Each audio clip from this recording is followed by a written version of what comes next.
नमस्कार दोस्तों, मैं हूं सम्राट और आज हम इतिहास के एक ऐसे चैप्टर को डिकोड करने वाले हैं जिसे भारत की सरकारें 5 दशकों से छिपाती आ रही है।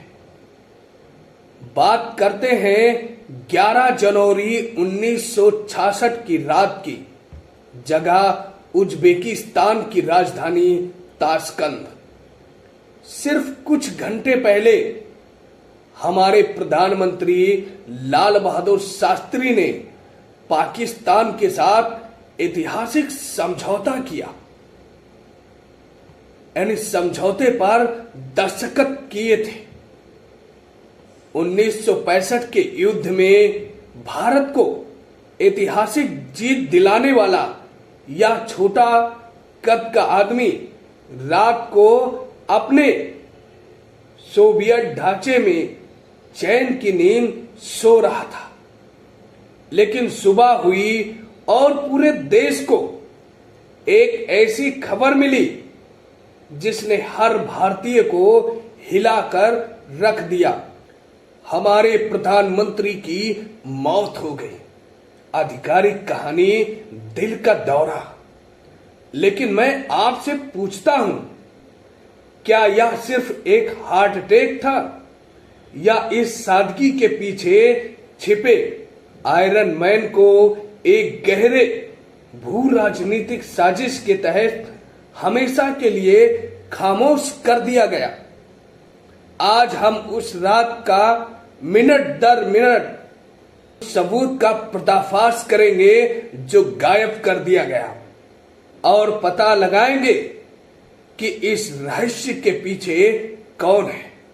क्योंकि दोस्तों, जब सरकार कहती है कि किसी जानकारी से विदेशी रिश्ते खराब हो सकते हैं, तो आप समझ जाइए दाल में कुछ काला नहीं बल्कि पूरी दाल ही काली है। तो चलिए दोस्तों, शुरू करते हैं। शास्त्री कौन थे? छोटे कद, बड़ी टक्कर देने वाले आदमी थे। जवाहरलाल नेहरू के बाद 9 जून 1964 को जब लाल बहादुर शास्त्री ने प्रधानमंत्री की कुर्सी संभाली तो दुनिया को लगा, अरे ये नन्हे क्या संभालेगा इतने बड़े देश को। 1965 में पाकिस्तान के राष्ट्रपति आयूब खान ने भी यही गलती की।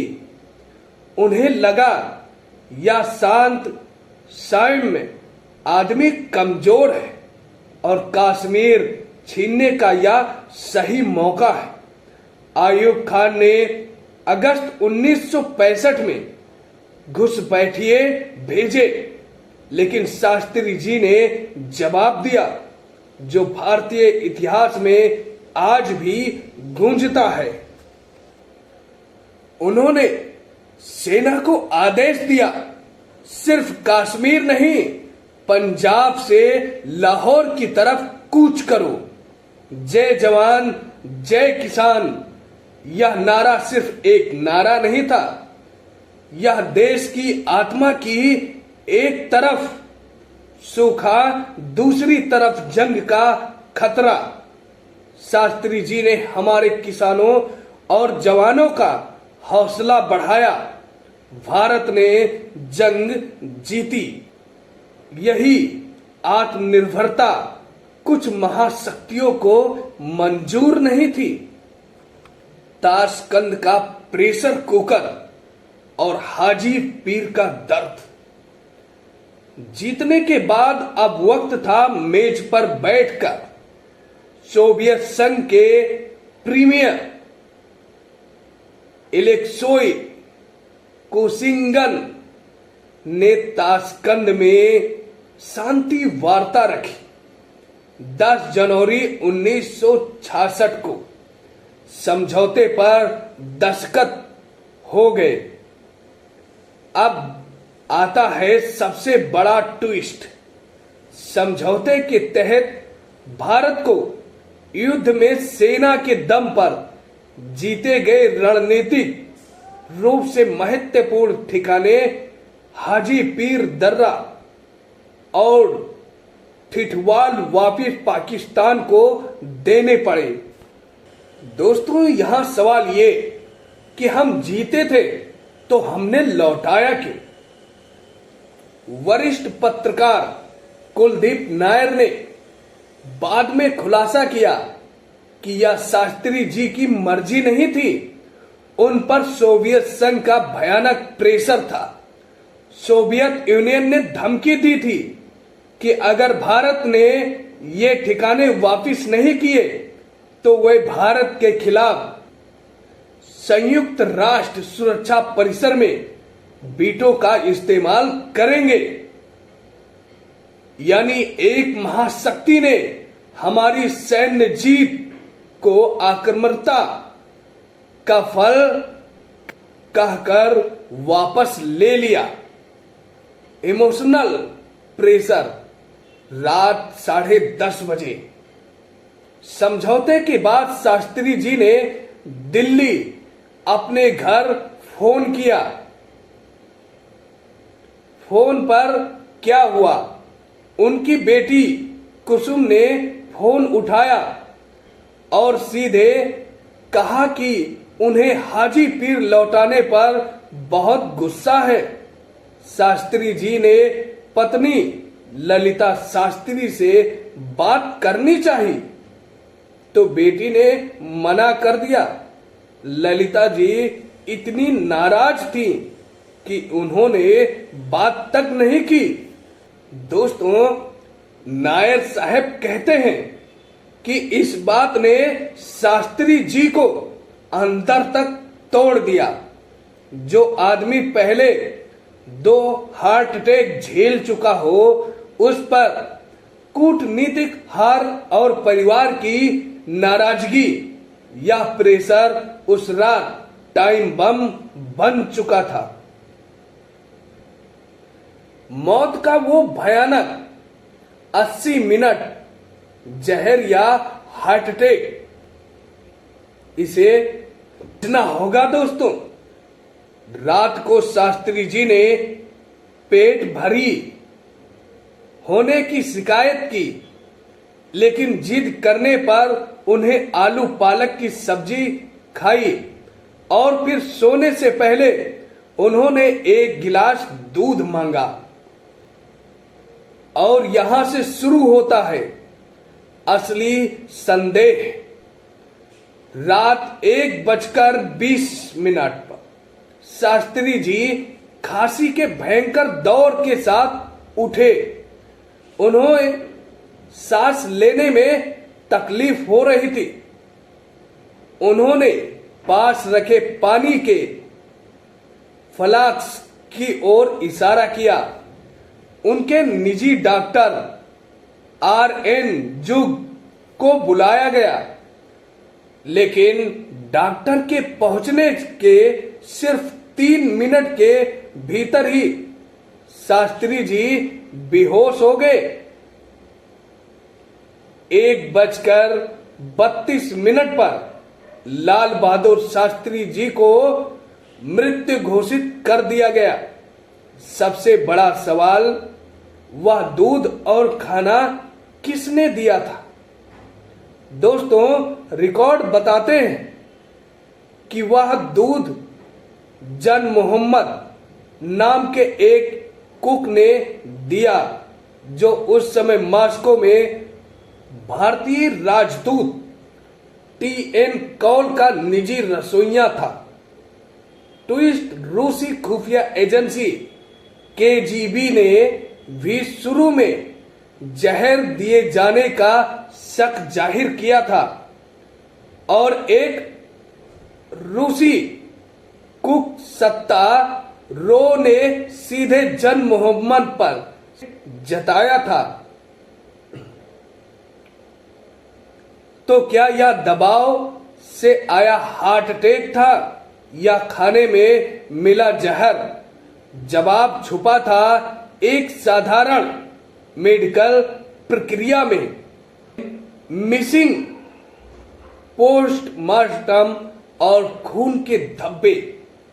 जब शास्त्री जी का पार्थिव शरीर दिल्ली लाया गया तो उनके परिवार, जिसमें उनकी पत्नी ललिता शास्त्री और उनके मित्र थे, वे सदमे में आ गए। उन्होंने जो देखा वो एक हार्ट अटैक से मरे हुए व्यक्ति के शरीर पर बिल्कुल नहीं होना चाहिए था। पोस्टमार्टम का अभाव। शास्त्री जी की पत्नी ने जहर का संदेह जताते हुए पोस्टमार्टम की मांग की, लेकिन ना तो सोवियत संघ में और ना ही भारत में उनके शरीर का पोस्टमार्टम किया गया। क्योंकि क्या आप किसी देश के प्रधानमंत्री की विदेश में हुई अचानक मौत के बाद या सबसे जरूरी जांच नहीं करेंगे? उनके निशान, उनके मुंह, नाक, छाती पर खून के निशान थे। डॉक्टर बताते हैं हार्ट अटैक में बाहरी ब्लीडिंग नहीं होती, तो यह खून कहां से आया? Cut marks. उनके बचपन के मित्र टी.एन. सिंह और जगदीश कोडेसिया ने देखा कि उनके पेट और गर्दन के पिछले हिस्से पर कटे हुए निशान थे। कुछ रिपोर्ट्स में तो यहां तक दावा है कि गर्दन का कट खून बह रहा था। या क्या चल रहा है? साफ साफ दिख रहा है कि ये सबूत है कि कुछ तो भयानक हुआ था, जिसने जानबूझकर छिपाया जा रहा था। गवाहों का अंत और CIA का परमाणु कनेक्शन। दोस्तों, अगर आपको लगता है कि कहानी यहीं खत्म हो गई तो आप गलत हैं। अब आता है सबसे बड़ा, सबसे डरावना ट्विस्ट। 1977 में जनता पार्टी सरकार ने शास्त्री जी की मौत की जांच के लिए राजनारायण समिति का गठन किया। इस जांच के लिए दो सबसे अहम गवाह थे जो उस रात ताशकंद में मौजूद थे। डॉक्टर RN चुंग, निजी चिकित्सक, रामनाथ, निजी सहायक। लेकिन जैसे ही इन दोनों को संसदीय समिति के सामने गवाही देने के लिए बुलाया गया, दोनों के साथ एक ही समय पर भयानक हादसा हुआ।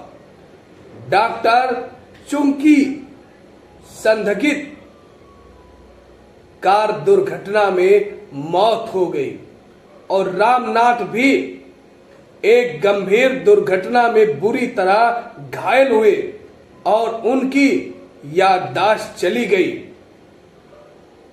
दोस्तों, सवाल दो मुख्य गवाह एक ही समय पर गवाही से ठीक पहले हादसे का शिकार हो जाते हैं। दोस्तों, यह कोई संयोग नहीं है, यह साजिश की किताब का सबसे काला अध्याय है। यह साबित करता है कि कोई बहुत शक्तिशाली इकाई नहीं चाहती थी कि सच सामने आए। अब आता है परमाणु कनेक्शन। साजिश के तार ताशकंद तक नहीं बल्कि भारत के परमाणु कार्यक्रम से जुड़े थे। शास्त्री जी के निधन के सिर्फ 13 दिन बाद भारत के परमाणु विज्ञान के जनक डॉक्टर होमी भाभा की भी एक रहस्यमय विमान दुर्घटना में मौत हो गई। एक कथित CIA एजेंट रॉबर्ट क्रेली ने बाद में दावा किया कि शास्त्री जी और भाभा दोनों की मौत CIA का काम था। मकसद साफ था, भारत को परमाणु शक्ति बनने से रोकना। शास्त्री जी ने कथित तौर पर परमाणु परीक्षणों को हरी झंडी दे दी थी। यह केवल एक राजनीतिक हत्या नहीं थी, यह भारत के सामरिक भविष्य को रोकने का एक भू राजनीतिक ऑपरेशन था। संस्थागत चुप्पी और सत्य की मांग। दोस्तों, आज 59 साल हो चुके हैं। सच कहां है? पहला सच 1977 की राज नारायण कमेटी की पूरी रिपोर्ट लापता है। दूसरा सच शास्त्री जी के बेटे अनिल शास्त्री और कई सामाजिक कार्यकर्ताओं ने RTI डाली। जवाब क्या मिला? पीएमओ ने कहा कि इन फाइलों को जारी करने से विदेशी संबंधों को नुकसान पहुंच सकता है और देश में व्यवधान पैदा हो सकता है। यानी सरकार खुद मानती है कि यह मामला इतना संवेदनशील है कि इसके छिपाए रखना ही देश की भलाई है। दोस्तों, अगर यह सिर्फ हार्ट अटैक होता तो इसमें कौन से विदेशी संबंध खराब होते? लाल बहादुर शास्त्री जी का जीवन हमें सादगी और कर्तव्य निष्ठा सिखाता है, लेकिन उनकी मौत हमें संस्थागत चुप्पी और भू राजनीतिक की कड़वी सच्चाई बताती है। आज भी यह रहस्य अनसुलझा है। क्या शास्त्री जी एक शांतिपूर्ण समझौते के बाद दबाव में आकर चले गए, या उन्हें सिर्फ किसी विदेशी शक्ति ने जहर देकर मारा ताकि भारत का परमाणु सपना दफन हो जाए?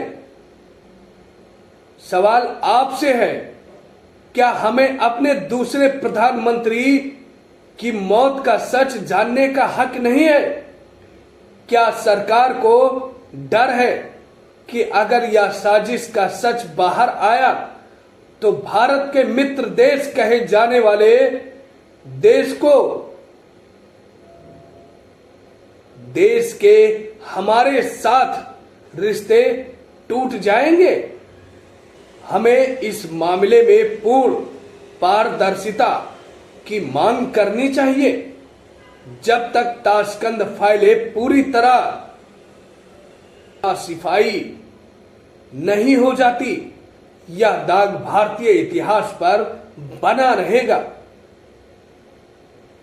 दोस्तों, अगर आपको यह डीप डाइव पसंद आया तो इस वीडियो को लाइक करें, शेयर करें और कमेंट करना मत भूलिएगा। और हाँ, सम्राट डिकोड को सब्सक्राइब करना मत भूलिएगा, क्योंकि हम सिर्फ सवाल नहीं पूछते, हम सिस्टम को डिकोड करते हैं। तो दोस्तों, मिलते हैं नए डिकोड के साथ नए वीडियो में। जब तक के लिए जय हिंद, जय भारत, वंदे मातरम।